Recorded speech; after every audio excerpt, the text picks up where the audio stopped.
During World War II, battles weren't only fought with weapons, they were also fought with ideas. And some of the most powerful messages weren't on posters or radios. They were printed on tiny postage stamps. Every morning during the war, postal workers loaded sacks of letters and parcels, each one stamped, sealed, and ready to travel across towns, cities, and remote farms. In 1944 alone, more than 41 billion pieces of mail moved through the United States postal system. That is 113 million items every single day, each one requiring a stamp. From the heart of New York to the farthest rural routes, these tiny printed squares became as common as a handshake, touching nearly every American household several times a week.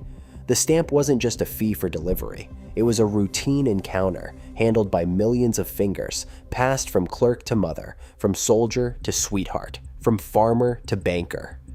Postal carriers, without ever intending it, became the most reliable distributors of government-approved images and slogans. The reach was almost total. 95% of Americans received mail regularly, and stamps were visible on nearly every envelope and package, whether bound for the front lines or a neighbor down the street. Designers faced strict limits. Each stamp measured less than an inch wide, printed on rationed paper, and restricted to just 4 to 6 colors: red, blue, black, green, maybe yellow. Wartime shortages meant no room for elaborate art, only the most direct images, the boldest symbols, and the clearest slogans made the cut. The Bureau of Engraving and Printing enforced these rules, churning out billions of stamps that balanced function with message. In the end, these miniature canvases slipped quietly into daily life. They traveled with bills, birthday cards, and news from overseas. Each one carried more than a price for postage. It carried a message, woven into the habits of millions.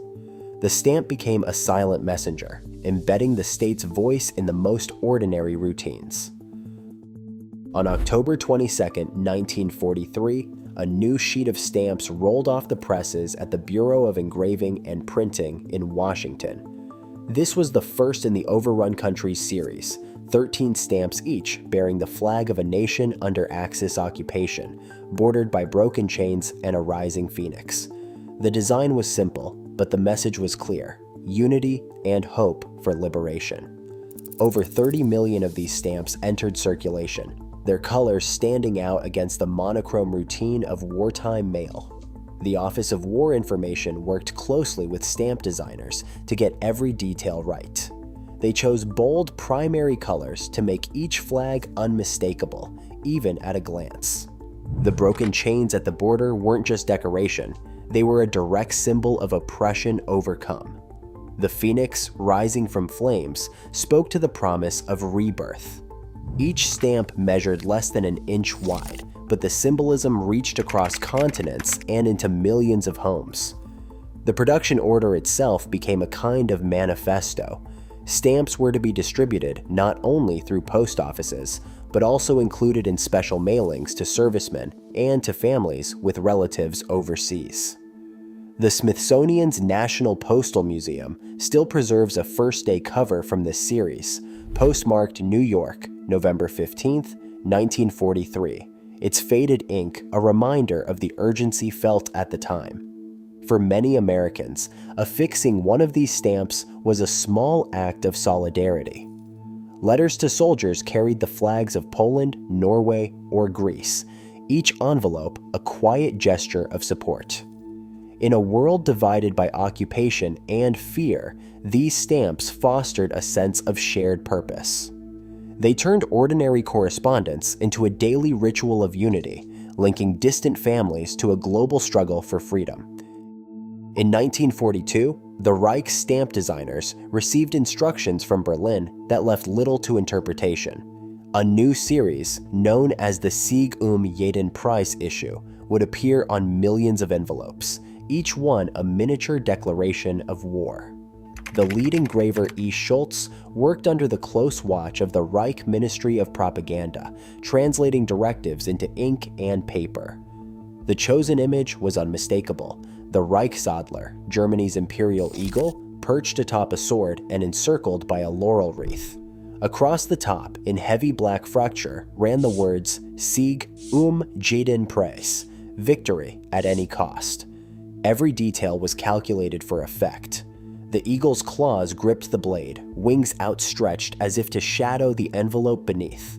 The laurel wreath, a symbol of ancient triumph, reinforced the message that conquest was both destiny and duty. Designers selected a palette of brown-orange, dark green, violet, and orange-red, colors that stood out against rationed-off white paper, but also carried their own weight. Red for sacrifice, green for the homeland, black for the gravity of struggle.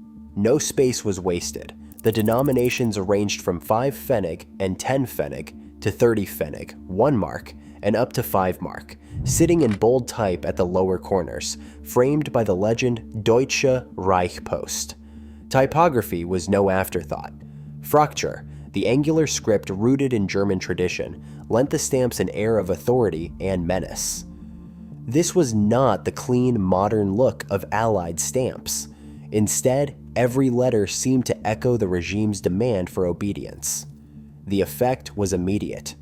Even a simple letter home became a vehicle for intimidation, a reminder that the state's reach extended into the most private moments. With every stamp, the Reich's designers weaponized ordinary mail, turning routine communication into a daily dose of propaganda, subtle, relentless, and impossible to ignore.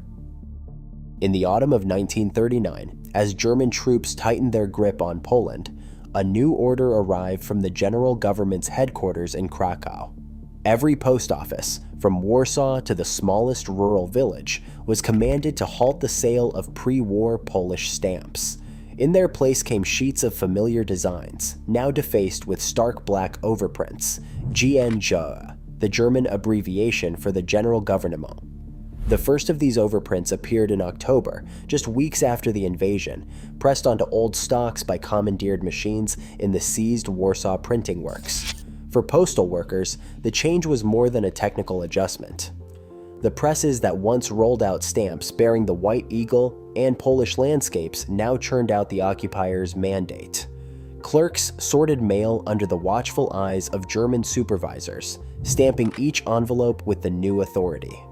The overprint was blunt, unadorned, and inescapable, a bureaucratic scar across the face of national identity. Civilians noticed the difference at once. Letters home bore not only news from loved ones, but also the silent assertion of foreign rule.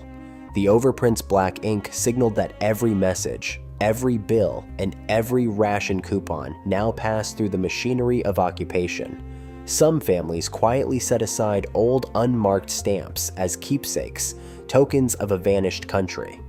Others, forced to use the overprinted issues, felt the loss in every routine errand. Beneath the surface, the postal system became an instrument of legal erasure. The overprint did more than redirect revenue or standardize rates, it declared, in every home and business, that Polish sovereignty had been overwritten. Each envelope, each stamp, carried the weight of occupation, embedding the conqueror's authority deep into daily life. Inside a dimly lit workshop, a team of Office of Strategic Services graphic artists set about their task with meticulous care, forging German postage stamps so convincing they could slip undetected through enemy hands. Their target was the standard 6 Pfennig Reichspost design, a stamp found on millions of letters across the Third Reich. Every detail mattered. They sourced paper that matched the weight and texture of German stock. Inks were mixed to mimic the exact shades used by the Reich's printers. The most challenging part was the watermark, a faint repeating pattern pressed into the paper, nearly invisible but instantly recognizable to trained eyes. Replicating this watermark required custom molds and countless test runs, each sheet checked under ultraviolet light for authenticity. Even the gum on the back was matched for taste and stickiness, ensuring nothing would betray the deception. Today, a handful of these high-fidelity forgeries survive in the Imperial War Museum, their craftsmanship nearly indistinguishable from the originals. For the forgers, technical perfection was more than pride.